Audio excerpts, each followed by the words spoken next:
Hello, everyone. I'm Dr. Emily King. And I'm Richie King. And we're back with another live episode of Five Boys in a Business, a podcast where we talk about the business, the family, and all the shenanigans involved. You can catch our podcast most times about 10:30 on Mondays, live on Facebook or Instagram. Or, of course, you can always listen to it on podcast services.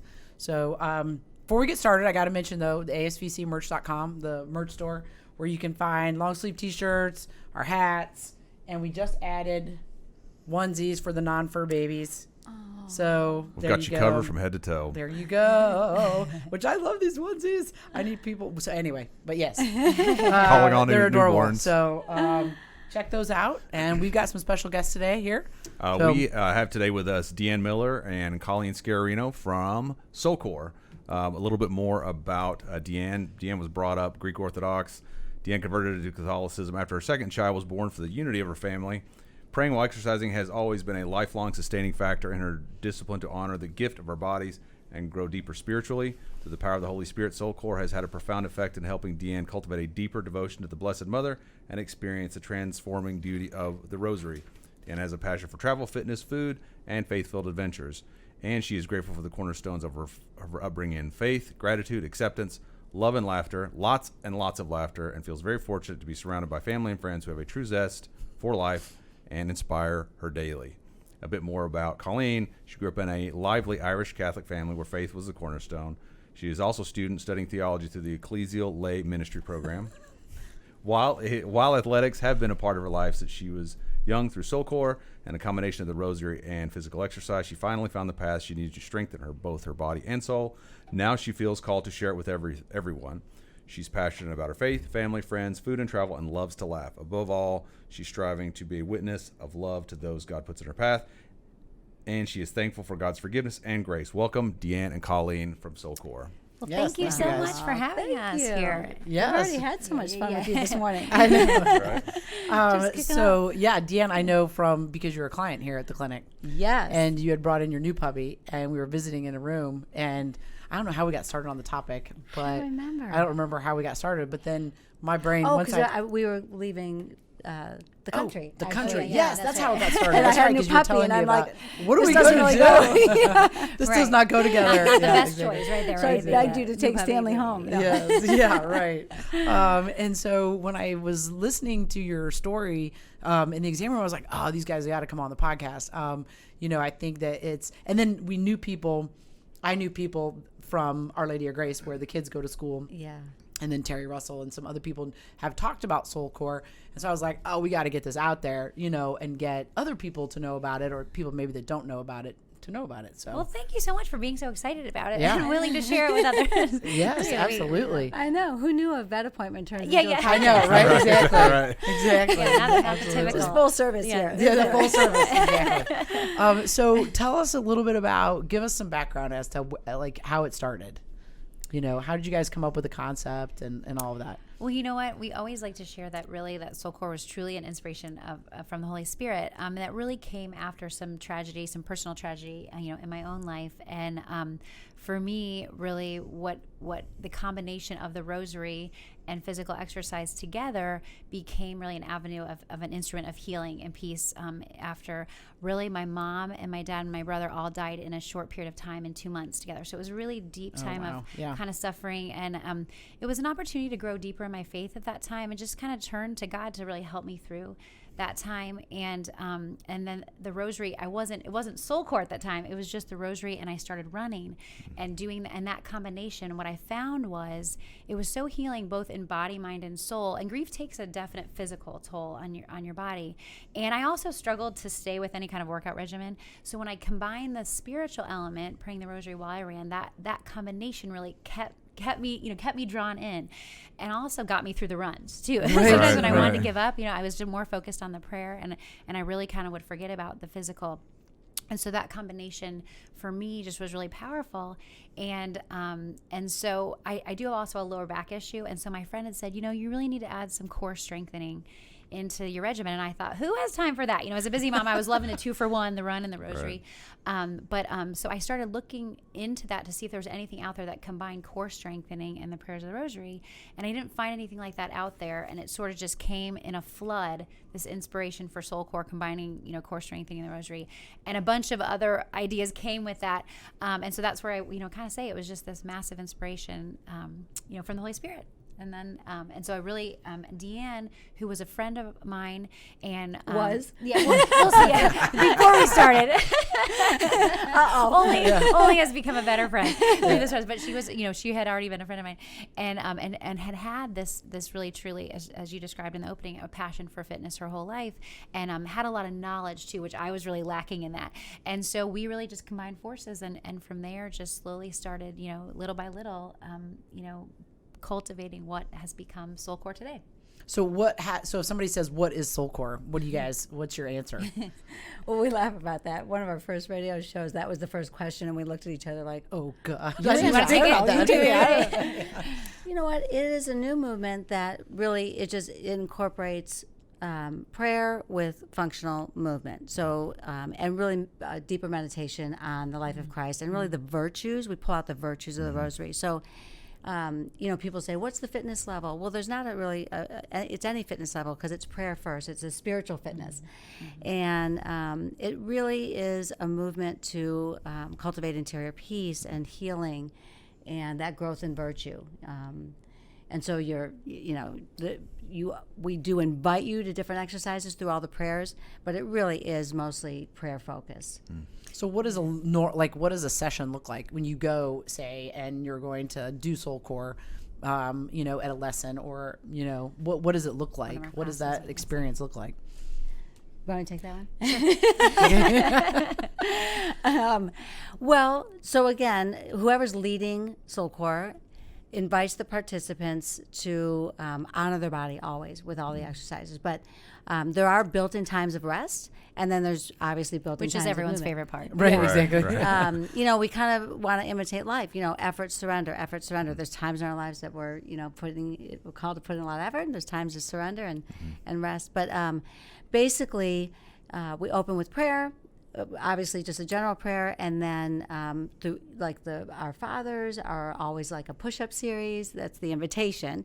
People can do what they want. We have one friend that lays on the mat the whole time and just comes for the reflection. So she's proud of that fact. It looks different for everybody, but basically Our Fathers would be push-ups. We have a surrender position for the Glory Bees. We're moving in 10 different exercises, maybe through the Hail Marys. We're resting as the leader announces the first mystery, a little scripture and a reflection that ties to really the virtue that we're called to live out, that Jesus is teaching us through his life, and that's the rhythm through each of the mysteries.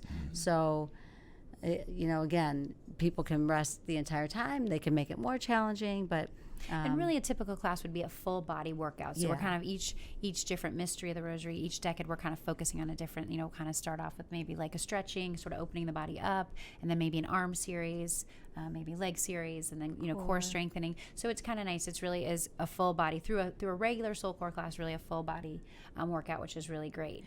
And the reality too is the beauty is you don't have to know the rosary. You don't have to know the prayers, because the leader's guiding you through all the prayers. You could do as a participant. You're silent the entire time. And we always say, people always think, oh, that's just for Catholics. The rosary is just a Catholic prayer.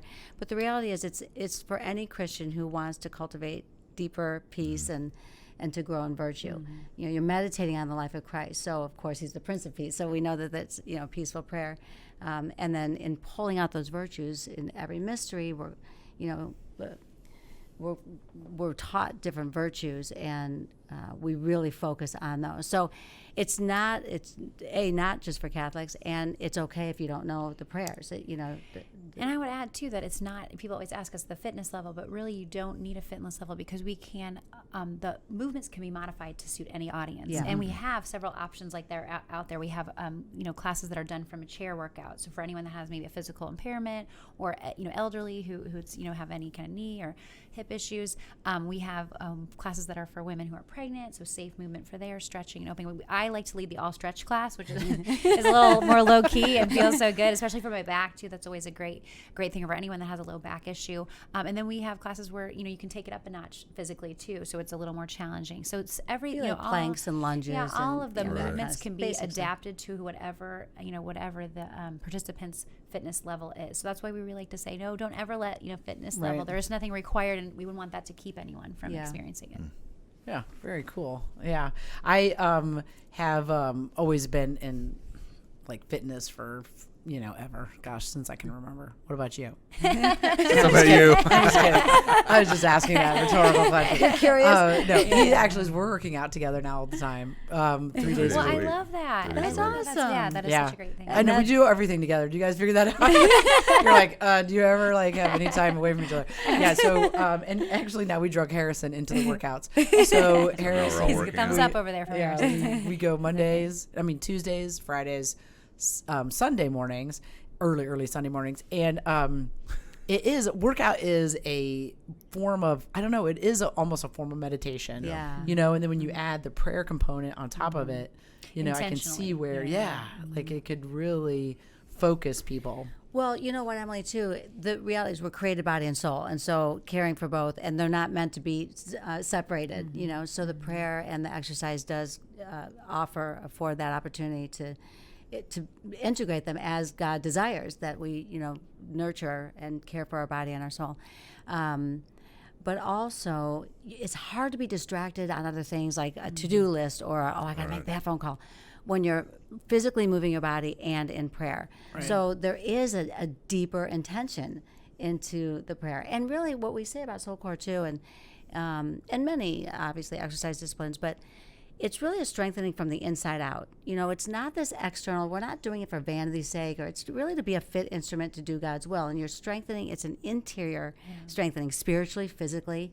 It just manifests itself different than just a typical, I'm just going to go to the gym and, nothing wrong with that because it's care for your body, but it just takes it to another level. It does. It takes it to and just fully engaging the whole person. And really, what I loved too initially when I was even doing the run and the rosary was I love the mental engagement because I was breathing too heavy that I couldn't say any prayer out loud or anything like that. So I really just had to think it through in my head, like think about each word of the prayer, think about or the mystery of the rosary, really reflecting on that. So that was just this great mind engagement that I think can often not be there when we're doing a lot of things vocally. We can say things without giving a lot of thought, but when the silence and which is an aspect that we love so much about Soulcore, really encourages that mind engagement, which is great, and less distraction, as Deanne said, when we have the physical movement, because our body, part of the mind is focused on the physical mechanics of any kind of movement, and so there really is less time, less available for the brain to be distracted by other things when we're kind of sit and we're still. So.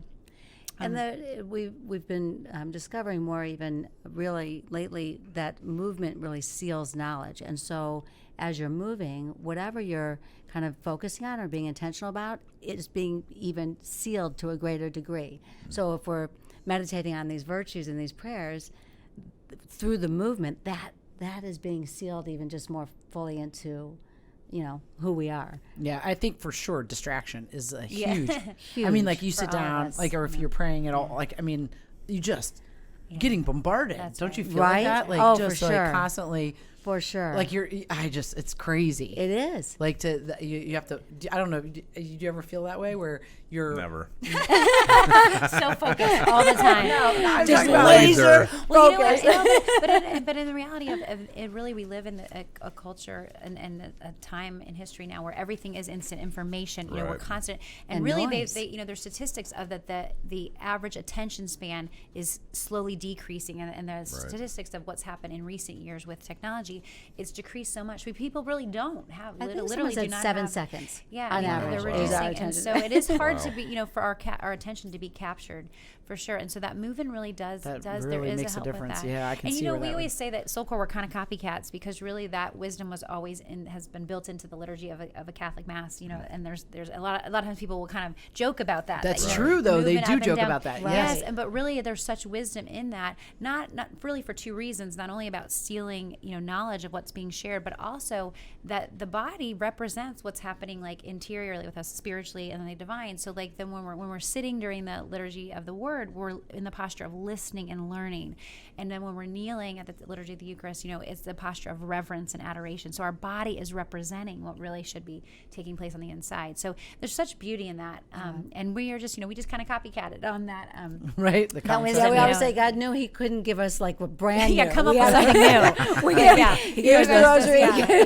It's all already done for you. The flow, the format. Just see what you can do with easy. this. Yeah. So, Here are these two things. Let's see what you guys That's can so do. funny. Just don't ruin them. Exactly. Yeah.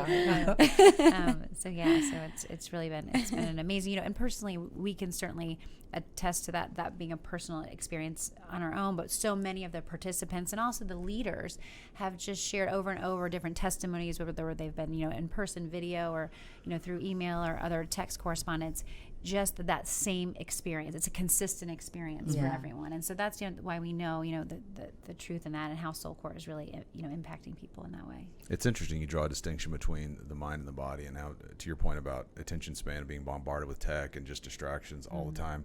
I read a lot about, or I hear people extol the virtues of meditation, and that doing those things, yoga, things like that, and to the extent that's become so popular, I think it takes you back to the simplicity of probably the way things probably should be, and it lets your mind rest a bit, and outside of that bombardment. And I hear people talk a lot about the peace and that just yoga gives them, to be able to breathe and to kind of revert back to your baseline, so to speak.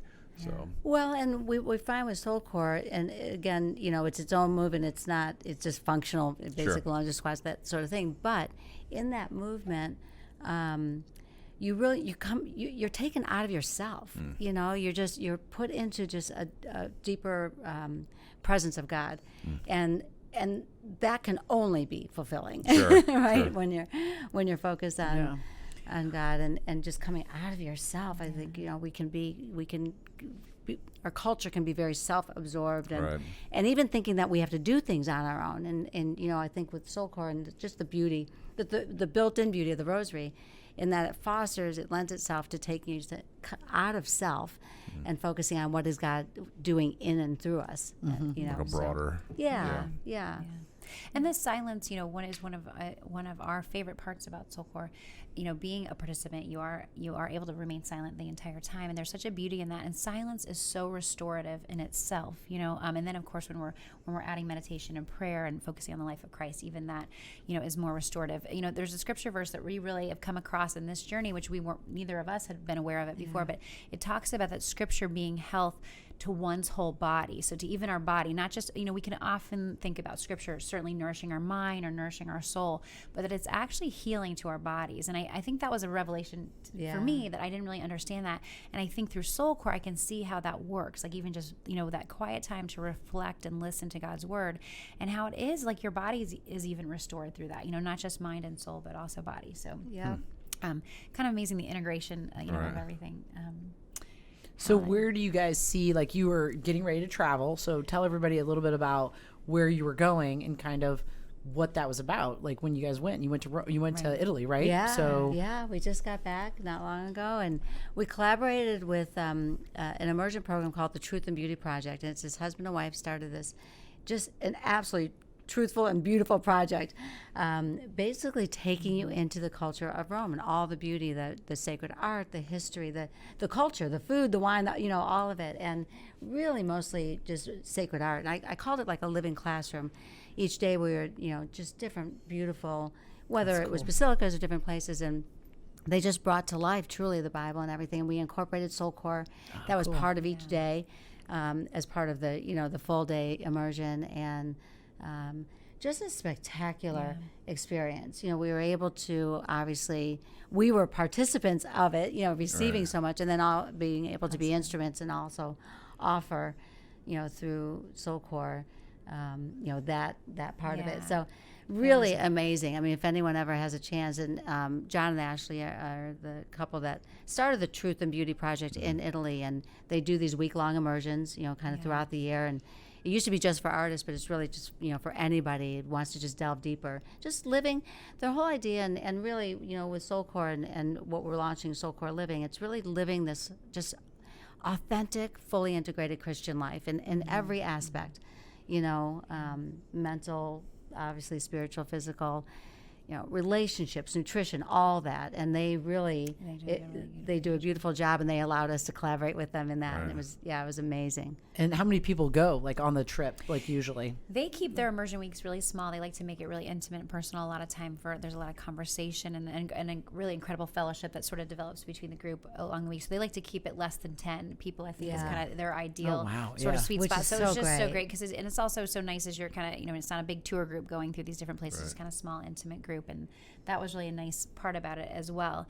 And, we, like with Soul Core, we have a lot of global interest all over the world, and we haven't actually done any we have people individually doing, Soul Core in different places throughout the world through our online membership or through videos or streaming. But our next, hope or next step will be to take it, outside with live classes, around the world. So that was kind of another exciting thing about the Italy trip, was sort of making some connections in Rome. For sure. And one of our leaders who was here in the U.S. is just recently relocated outside of Assisi, actually. Oh, wow. And she is one that facilitates some of our leader, our discovery retreats. And so, we're really excited about the potential that can happen there. So this was kind of sort of a little bit of seeds being planted there. Yeah, for sure. We'll see where that goes. So what do you guys see?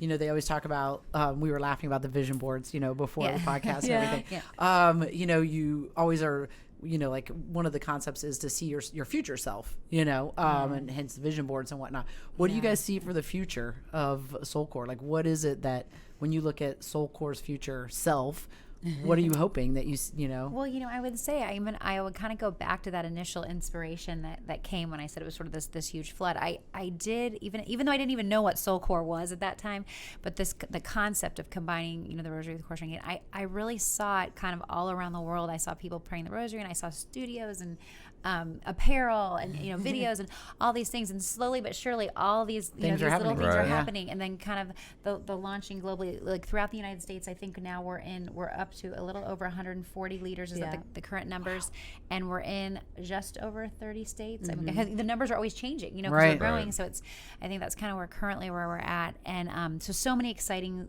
things are happening there just with the expansion here in the U.S.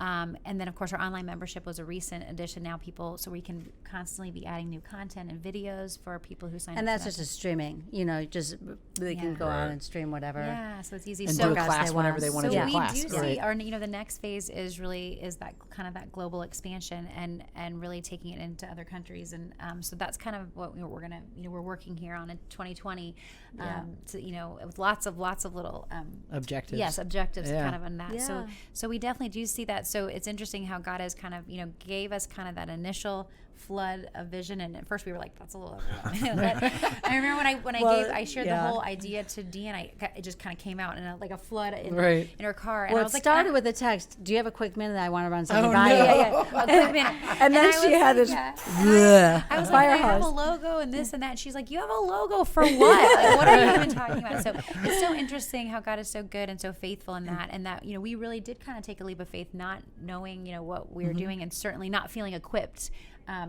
Certainly equipped to do that, but how he has kind of just provided the resources that we've needed as things have grown, and we've really kind of trusted in him in that sense. And so, we're excited too to see where it goes. But we do everything's a see gift, kind really, of that truly. global expansion, and then I think the next thing we have a studio, but it's located on actually at my personal property home, and which has been amazing to be able to share that with others, and it's really a beautiful space, which is where we film a lot of our videos. So people can see that on our website and online, but we would really like to open in a commercial space studio. So that would kind of be also one of the next objectives that we have, and then hopefully make a model that can be replicated, in other locations. Oh, cool. Right. Yeah. That's awesome. That is Yeah. really And then great. really expand into that soul core living. Really, it's a way of life, and just integrating all those key aspects of, living fully. Right. So having series or, different events with different speakers and nutritionists or That's artists cool. or musicians or, concert, whatever. Just kind of a multitude of great ways that, God, listen, he speaks to us through all of our Sure. senses. Yeah. And so how do we Well, I think that's really important to put that out there. I'm a real big believer that there are forces, and we talk about this all the time because he laughs at me some of the time. On that podcast, you listen to, as a matter of fact. Yes, no, I know, and I was nodding my head like crazy as I was There listening to that are podcast. forces out there that if you put things out there, now we speak of them as angels because of our, but I mean, so there are forces working for to help you accomplish these things, and so saying it and putting it out there in the universe so that they can be working to help you accomplish what you were trying to get to, or where the road that you're trying, the end of the road you're trying to get to. Well, and in that, I was listening to one of their podcasts prior, and Emily, you were saying that God doesn't really. I always say He doesn't give us vision without provision. Like you were saying, He, there's a reason, and that gut, feeling, and that vision. And Richie, you were talking about that as well.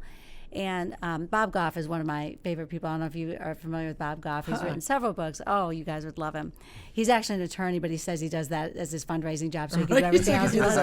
And he's written some books. His first one was Love Does, How Love is in Action. He's written everybody, always some different books. But he talks about that very thing, how important it is to verbally say or write down, but especially tell people what your what your ambitions are really, and not. I think so many people are afraid to say it because they think, well, if I fail, then I'm going to look, then I'm not owning up or fully having that come to fruition, and I'm going to look silly or like a failure. And he's like, oh no. You talk about it because then you have more people rallying with you or for you. That's right. There's such power in the spoken word. I mean, there really is. So So we're believers of that too. Yeah. And we always say people. I just got an email from one of our leaders just actually yesterday, and she was asking, "How do I begin?" She wants to start something, and I said, "Here's the truth. If Colleen and I, we always say it. We say it constantly. If we had waited till things felt just right, or if we felt ready, that we were ready." We'd still be waiting. Yes. Right? You just, Alan Hunt says, no great journey ever started without anything less than a decision to begin. And we have no choice but to rely on God's providence to make it happen. A lot of trust. Right? Yeah. No, absolutely. So, big believers in that.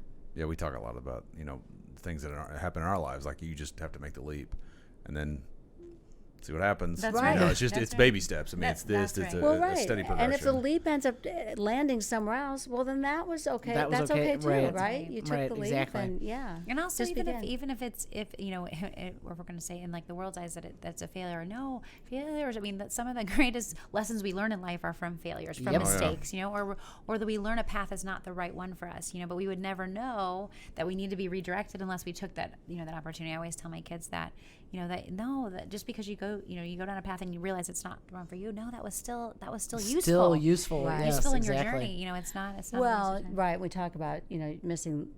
You potentially miss the graces too, in not trying something, or Colleen mentioned about the studio is on her private property, and it's where her parents lived prior to their unexpected and sudden deaths, and it was a heavy cross for Colleen. It's looking out her window every day, and it was a detached garage with the in-law quarters, and human instinct is you want to run, you want to leave, and now it's been converted to our Soul Core studio. It's being used, repurposed for new life. Obviously, what was a place of death, and then became a place of new life. And Colleen often shares that had they moved, they would have missed all those graces. All the graces that would have missed. But that's just our human nature. We want to minimize pain. We want to control things, or even escape it. Often is the case. But the reality is that the transforming power of God's grace is when we're walking through that with Him and when we're facing those challenges. And so we would miss, I think, often that we would have missed so much had we gone away. And Soul Core may not even be here had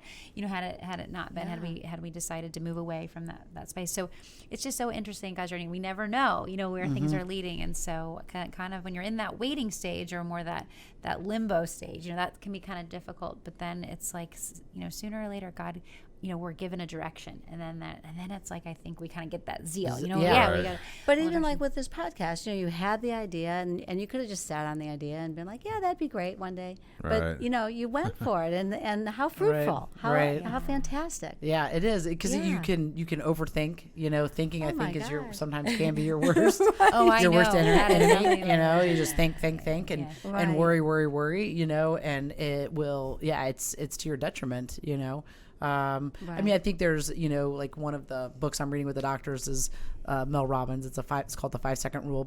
And there's creative procrastination, like procrastination that's helpful. You know what I mean? That where you're thinking through things and, but then there's destructive. There's analysis paralysis too. Like you can exactly. Over it. Right. And so I'm meaning to read that book. It's good. Sounds like It's good. It's about attention. Yeah. 5-second rule. I feel like I'm in. Is it a short book? It's a short book. Yes, exactly. This is all the in my doctors wheelhouse. are always like, another book, for them. Yeah. Like, you guys are going to love it because I'm all older than all of them. And so I'm sure they're like, oh my God. But no, it is. I think that there's so many different resources that can be helpful to people, and whatnot. But I have to ask, because Richie's a converted Catholic. Yeah? Yeah. So when he was younger, in college or whatever. Much younger.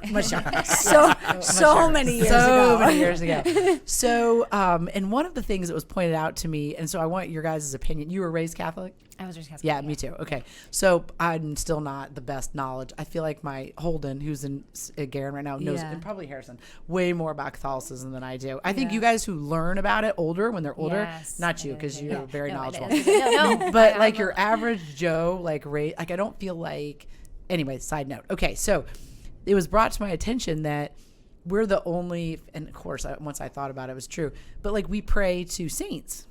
And, somebody said, well, why do you pray to saints why don't you just pray to Jesus? Like, why are you praying to saints? It seems kind of cultish wasn't the word they used, but like As a Reformation. All that. Like, misdirected, I think probably is what can often be the and so, and you're praying to them instead of praying to Jesus. And I was like, well, because that's what we do. I That's what we do, and that's what I was told. I love that theological answer. And so I want your guys' view on that, like from the standpoint of. Well, it's such a great question, and honestly, we love questions like that because it gives you an opportunity for conversation and to explain.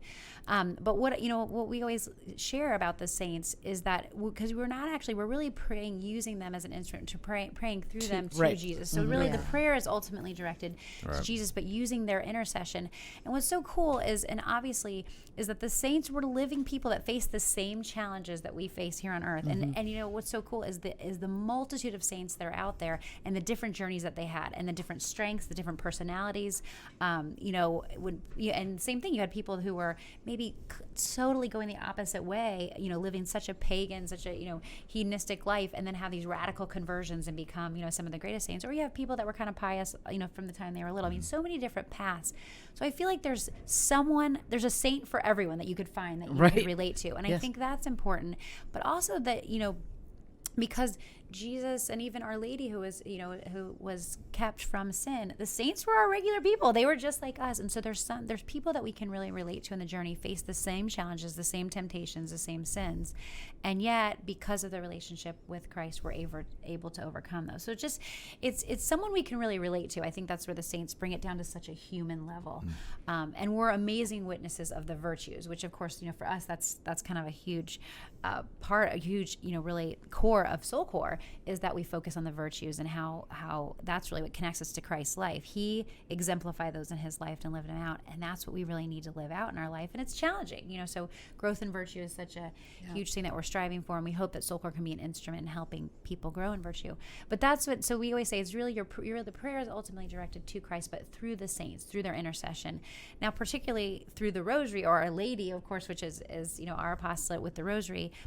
We're praying for Our Lady's intercession, Our Lady's help. And I read something, just a quick snippet, I think it was by Bishop Barron recently, that said that Our Lady, she makes up for all of our imperfections and her perfections. And so she presents whatever we bring, she presents it to Christ in a more perfect way. And I just love that, just kind of that simple thing. Our imperfections are our errors. She purifies the errors, and she makes up for our imperfections. Yeah.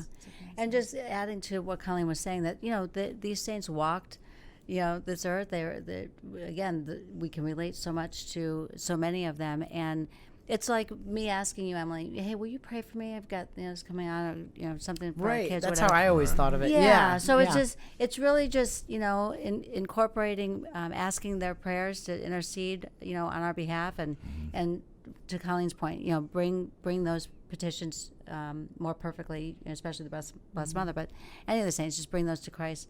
It's like getting your team together. You get your prayer team, and they're just part of the prayer team.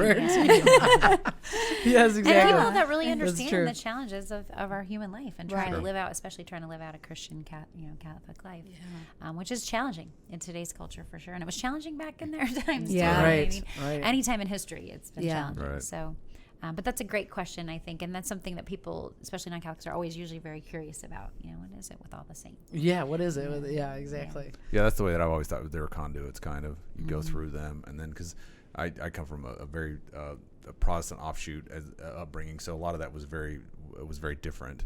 But it was cool to have it explained to you. It's like, well, it's not really. You're not really praying to that. You're actually doing this. Right. So. Right. Well, and being Greek Orthodox, we're actually your Saints' Day is a bigger celebration than your name's day is bigger celebration than your birthday. Oh wow. So yeah, the saints are actually a very very big part of the Greek Orthodox upbringing as well. But it's understandable that people, if you don't know, it can seem like, well, that doesn't seem right, know. But once you have a better understanding of what it really is. Right.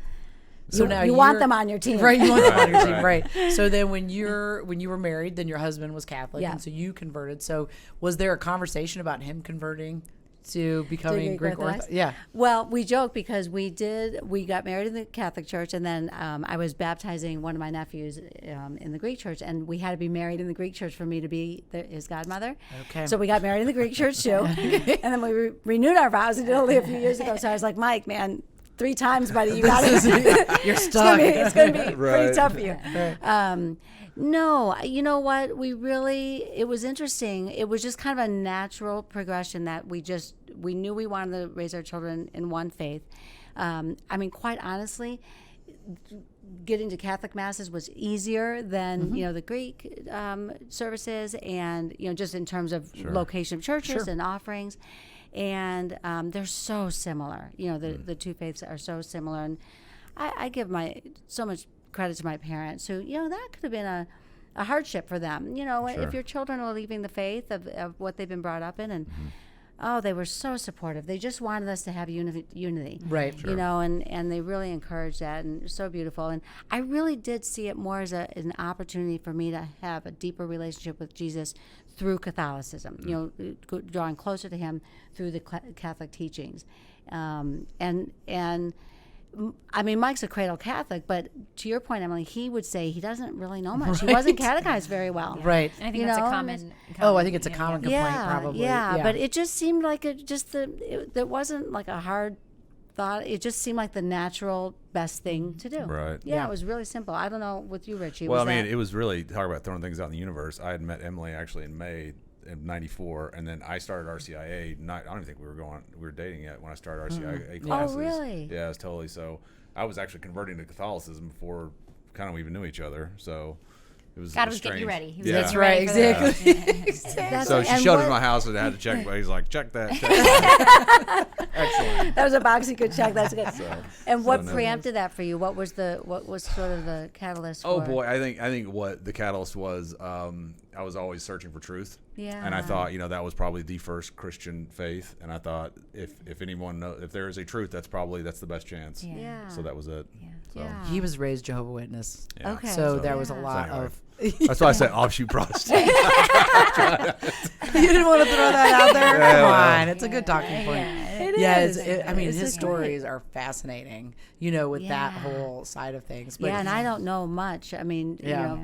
Truly, It's but great. Yeah. But I a love lot of it. door-to-door skills. But and see- selling. he learned a lot from that. Yeah, exactly. but really authentically seeking the truth, and Yeah. that will always Yeah. lead you to it. Yeah. Yeah, and I think that was authentic search of. Yeah, and there are similarities, but very significant distinctions as well. And I think that was one of the things. Actually, I worked with a guy because I was in college.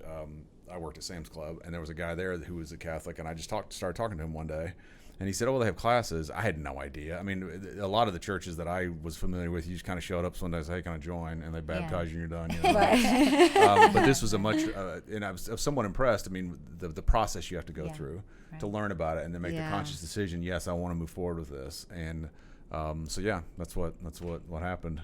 That's So, awesome. So, I love the different journeys that. Yeah. Oh, sure. Oh yeah. He knows way more than me. Like I said, now I feel like it's like, like I'll ask him a question or one of the one of the kids, because we didn't go to Catholic high school, so Yeah. my parents were very good about taking us to church. We went to church every Sunday. And we went through, CCD classes and all of that. But I don't think that necessarily.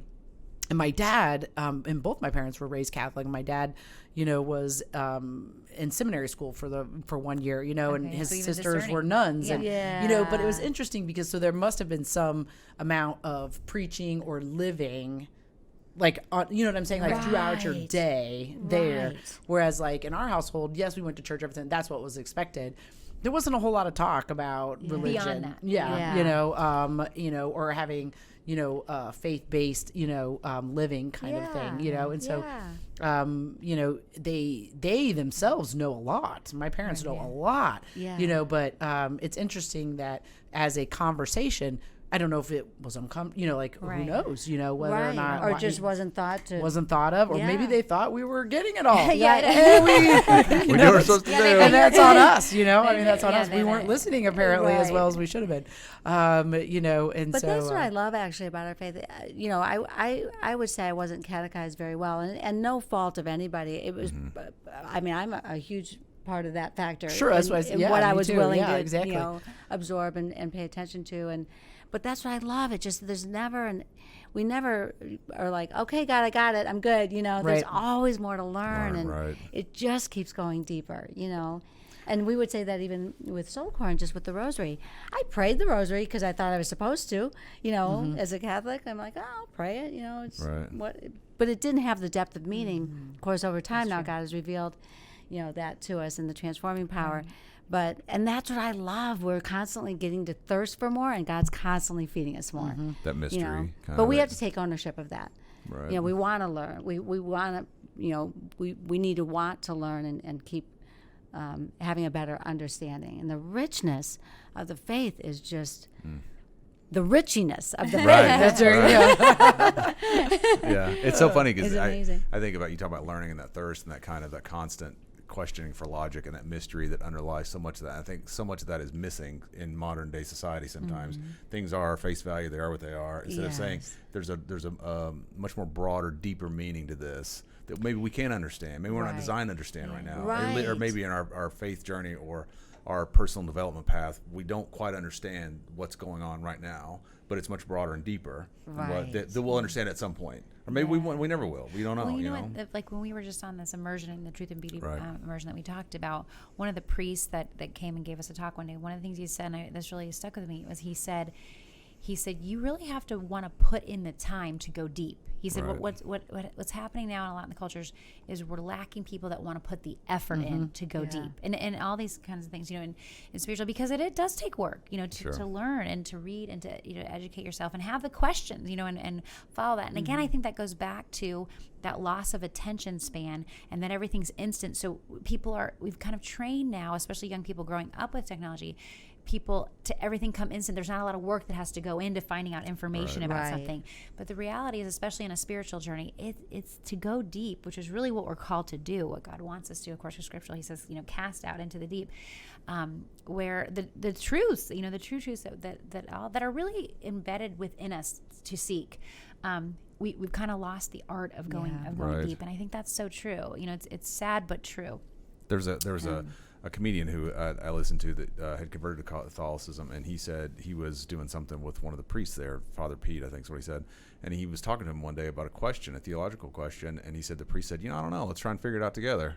And I thought that's a wonderful way, because even Right. an authority doesn't know that, but Right, then they're doesn't willing know. to say, I don't know, let's go figure it out. That's right, and you have the Right. humility of that too. Like Right. you didn't try Right. and say, I had this figured out. Yeah. I'm still learning too, and Well, and I think that's part, some of you were always scared of the priests. Like, not scared, I don't know if that's the right word, when we were growing up, but it was like, Intimidated. whoa, Yeah, like, yeah. and I they think they're seem doing more unapproachable. Yeah, Yeah. unapproachable. And I think they're doing more to change that. So you know what I mean? much. So that it's more about like we're in this journey with you, Right. you know, Right. and less about Right. I am it, kind of a thing, Right. and you Right. shouldn't, be Right. worried about what you're doing in the hallway, I mean, like there's more of like a group You Well, know, and I love even Pope Francis, I think, had said very early on, you know, everyone, you know, to the Vatican, sell your desks, you know, and go out to the people. And I feel like our priests really are doing a beautiful job of really, again, entering in, you know, outside.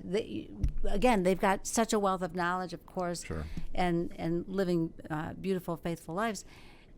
Teach us, show us, and they are. You know, I think they are, and they're kind of immersing themselves more fully into. Well, my brother is a priest too, so you know, having obviously kind of you do get this sort of special insight into. Oh, hey, yes, he'll be my little brother till you know the day you guys. Right. You know I got a lot of scoop on him. I mean, Right. as he has on me as well. Right. But you know, so I know him obviously like his human side so much, and so it's really beautiful to see him now in the priesthood. It's given me a greater insight into all priests that everyone, they all have their background, their human side, their family issues, their you know whatever else, just the same kind of human struggles that each of us do. It's no different. And I you know I used to be in this mindset like, oh, the priests are praying for us, but no, now I see how desperately we need to be praying for the priest and the challenges of their vocation, just as we have challenges in marriage, you know, the challenges of our vocation.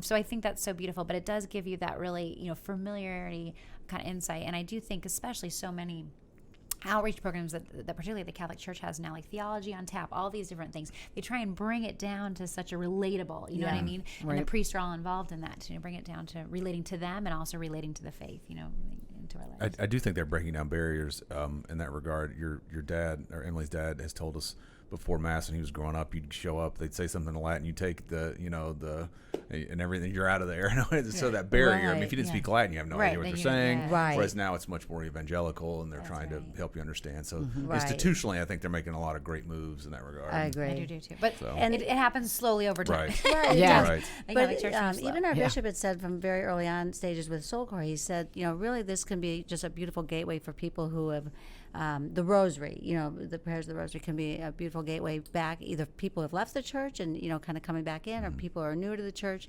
because it really is like a summary of the Gospels, as we mentioned. And, you know, and well, we know the Blessed Mother is so gentle with everything and invitational. It's just a gentle invitation kind of back into having a little bit deeper understanding of Christ's life and that sort of thing. And so we love that idea too. And I would say that for me, I mean, learning the deeper, just the deeper meaning and the deeper power and beauty of the Rosary has helped really encourage a greater understanding of the Mass and of, you know, the faith overall. You know, it's just been kind of a gentle path to that, right? You know, which has been beautiful and unexpected. You know, right. And so, did you guys with Soul Core? Did you have to like? Did you go to the diocese? Like, did you talk to them about what you were doing? Did you like that kind of stuff? Like, yes, did you have to we do? did. We meet with the bishop. You know, obviously we had kind of had that inspiration sort of came, you know, not necessarily through the diocese Right. or anything. It was just more of a personal inspiration. And then, you know, we started working on that. And when we realized that, we're kind of formalized, you know, this is becoming something that's formal and we're going to be sharing with others, we did end up meeting with the bishop, and he really loved the idea and concept. And he had the Catholic Moment, which is, of course, the local diocesan paper, write an article on us. And so, that, you know, that helped a lot. You know, get a lot of notoriety out to other parishes and people that we really wouldn't have easy access to reach, which was great. And he also had some, you know, counsel and wisdom in some of the elements that we were, you know, working on with Soul Core at that time. So it's really great. And we're continuing to be in contact with him, because as Soul Core has grown and because it is a new movement, often, you know, like a person will be excited and they want to become a Soul Core leader and they want to bring it to their parish, and they'll go to talk to their pastor, but he's never heard it, you know, he's never heard of Soul Core, and they obviously want to do their, you know, being prudent, they want to do their own vetting, you know, make sure that's, which we appreciate. Yes, which we so appreciate. And so the support of the bishop is, you know, our bishop, of course, is very important. And we've had a couple of pastors that have reached out to our bishop and be like, hey, you know, here this is going on. Tell me the scoop. What's the scoop? Yeah, so that's really, you know, that's really important. So thankfully we've been so blessed in that sense to have a lot of support between our pastor and many priests and a lot of Catholic entities and a lot of Catholic press outlets too, you know, really throughout the country, which has been, you know, amazing. That's cool. And Soul Core, it, while many of our leaders offer it at their parishes, it really, you know, can people who live in nicer climates, you know, offer it outside. And I mean, we do a ton of events for the athletic teams and special events, or I mean, all sorts of, you know, it can be kind of moms groups. Yeah, There's yeah. so So many the options, parish is a natural fit for it, of course, and we're Right. super grateful for that. Those opportunities. In addition, it's offered in so many places. Oh, I could just, my brain's like just turning like Yeah. with applications for it. I'm like, oh my God, it could be used Opportunities, here, yeah. here. Yeah. I mean, You there's sound just like us. 'cause Yeah, I mean, that's there's what just we do. so many Yeah. things that, wow. We'll come. It's- We'll do a class in the Yes, in the lobby. For the staff. in one of the waiting rooms. There you You go. know, you can tell them no book this month. We're going to do soul There we core go. We're instead. going to do Right. Soulcore. That's right. Yeah, Exactly. yeah, like a break from the reading. There you Just go. kidding. Exactly. I should do that. See, that's a great idea. Absolutely. Oh gosh. What else? Do you have any other questions you wanted to cover or I talk think about? we've covered most everything. What about you guys? You guys You guys have have any questions for us? Gosh, just gratitude. Yeah, Really, I was going to say, no, so this has great. been such a great Inspired, conversation. actually, really. I feel like I could sit here for a couple more hours. Do you, All do you have right. time? Right. Harrison, how's it looking for you over there?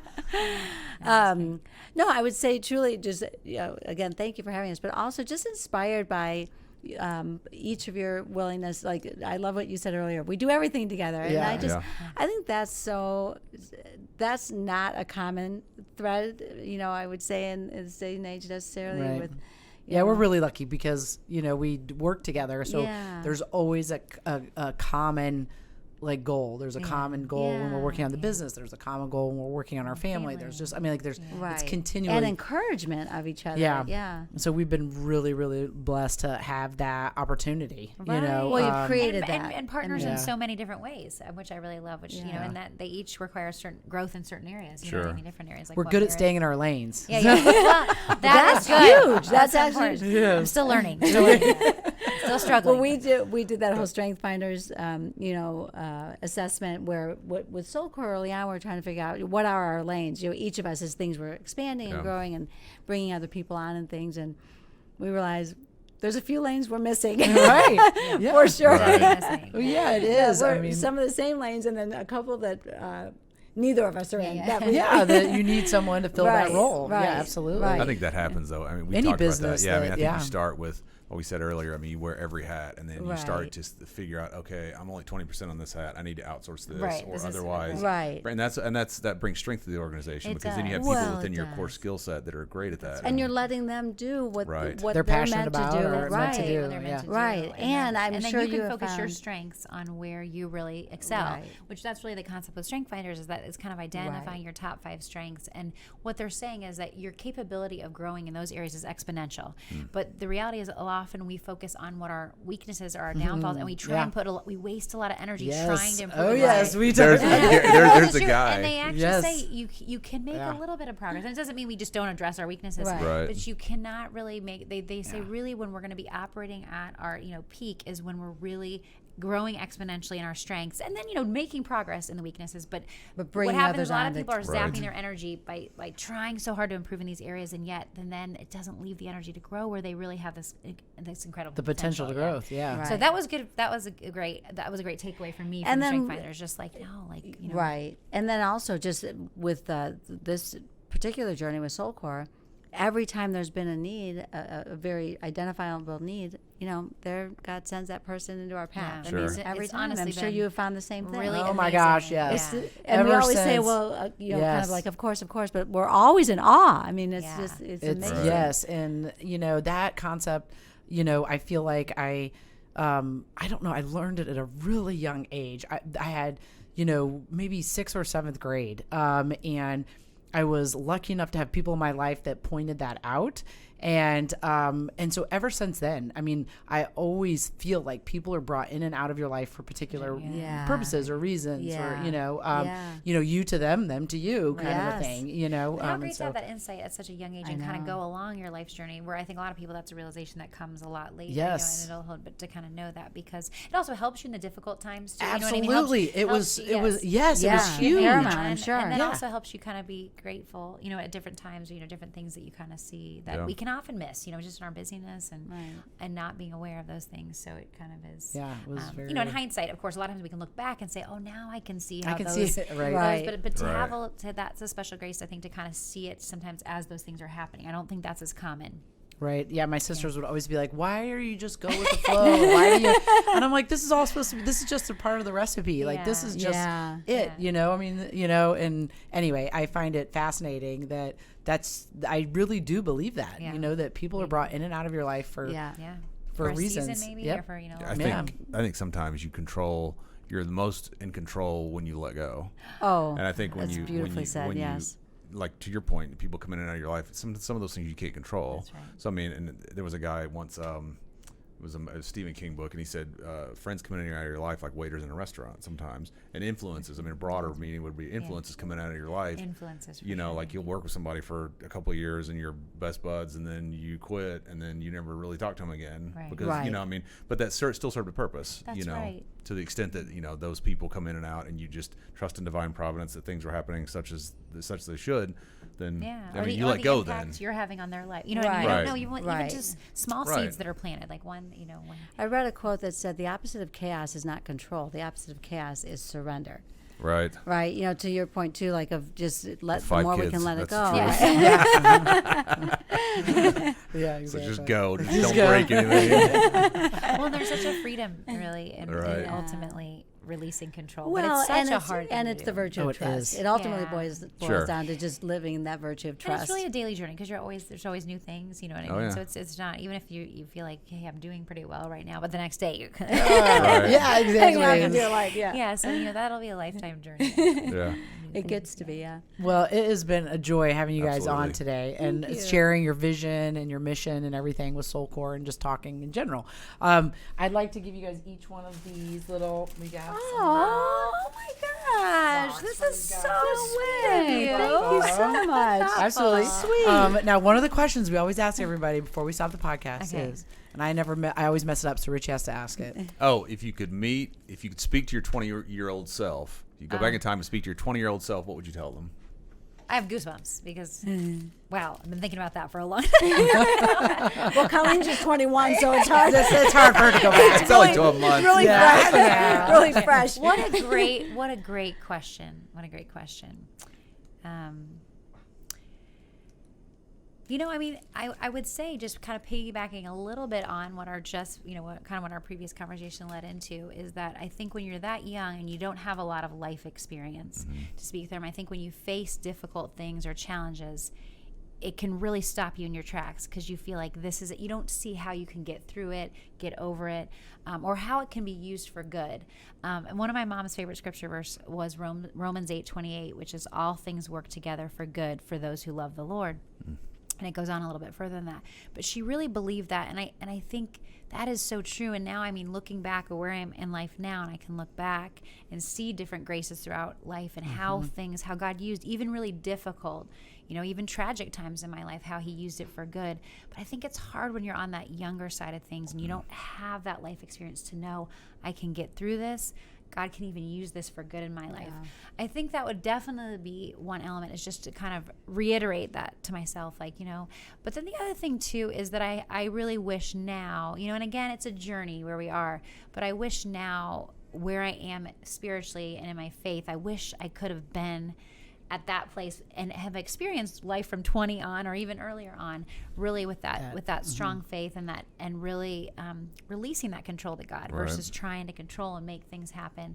But I know that's a journey. I wasn't ready for that then. You know what I mean? My parents were trying to give that to me, but, you know, and I try often with my kids now, I try and share all the information and the knowledge that I've gained through life experience. My husband always reminds me, think back to where you were at 20. You want them to see things how you are in a middle-aged woman in life experience. He's like, well, you know, let's go back to where you were at 20. And then I'm like, say no more. Say more. Yeah. Exactly. Never mind. And so I would say just those two things, wishing that I had really, I guess, released that control to God sooner and just kind of trusted that path and always be seeking what he was calling me to do. I would agree with all of that. And it reminds me of my mom's mom would tell her this in Greek all the time, and I don't know how to say it in Greek, but basically the message of where you are, I've been, and where I am, you're coming. And that hopefulness of, you know, because you can see Chris Stefanik talks about, the experiences in our life. It's one page of the book. It's just one page. Right. It's not the whole story. I think at 20 we can feel like whatever we're going through, it's the whole story. Right. And no, it's one page. Yep. And every page matters. Every page is important, and keep filling those pages. Right. And just trust in the journey. Just trust, and have patience with yourself, and have patience in the waiting to see how things are going to unfold. But just stay hopeful. Yeah, stay hopeful. Absolutely. Those are are good. great. Those are great, guys. Those are really good. If I could go back and talk to my 20-year-old self, I'd tell him just that. Yeah. To all those young people out there, That's right. this is take it to Yeah. heart, because all of us old people would say. That's right. right. Exactly. It keeps getting Absolutely. better. Yeah. I mean, wouldn't you Absolutely. agree? It Oh yeah. Absolutely. keeps getting better. Yeah. Yeah. It's Yeah, it does great. keep Yeah. getting better. Right, the wisdom I think that we're given with age. Oh, It's yeah. great. There's got to be something, right? Yeah, 'Cause yeah. otherwise- Something has to balance out, right? Because everything physical is good. exactly. Yeah, I've always said one of life's cruelest jokes is the least when you look the best. You know the most, you look the worst. I know. That's why we go back to that interior strengthening. We don't have to look. right, exactly. It's strong inside. I'm telling you, it's Right. strong Right. inside. Well, guys, thanks again. Yes, thank It's you so really much. been fun visiting with you. Thanks and for Yeah, so You're how welcome. sweet is this? Yeah. I mean, just Absolutely. You're honestly, very everything welcome. is And just- everybody, don't forget to check out the merch store. And we'll be back next Monday at 10:30. Yep. And we'll see you next time. I'm Dr. King. And I'm Richie King. And Okay, and Colleen Scariano. Deanne Miller. all right, guys. Thanks a lot. We'll see you next time. Thank you We're so out. much. Okay.